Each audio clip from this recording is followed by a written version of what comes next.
கும்மிடிப்பூண்டி அருகே டாஸ்மாக் கடையின் இரும்பு ஷட்டரை வெல்டிங் இயந்திரம் மூலம் துளையிட முயன்ற வினோத் என்பவரை சிசிடிவியை பார்த்து கடை ஊழியர் அளித்த தகவலின் பேரில் போலீசார் கையும் களவுமாக கைது செய்தனர்.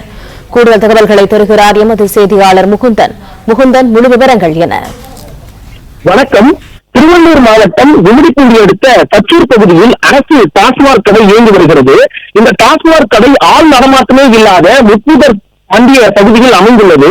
அடிக்கடி இந்த இடத்தில் திருட்டு சம்பவம் அரங்கேறி வருகிறது. இந்நிலையில் வழக்கம் போல் நேற்று இரவு டாஸ்மாக் ஊழியர்கள் கடையில் இரும்பு சட்டரை பூட்டிவிட்டு வீடு திரும்பிய நிலையில் கடையின் ஊழியர் சிவகுமார் சந்தேகத்தின் அடிப்படையில் டாஸ்மாக் கடையின் கேமராவை தனது போனில் பார்த்திருக்கிறார்.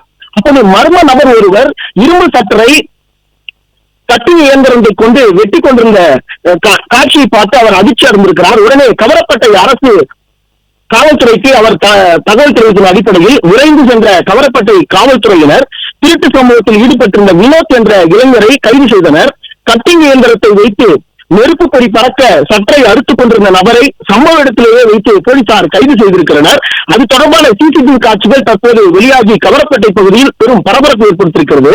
மேலும் கடந்த வாரம் கும்மிடிப்பூண்டியில் ஒரு டாஸ்மாக் கடை சுவற்றை இதேபோல் துளையிட்டு திருடிய சம்பவம் குறிப்பிடத்தக்கது.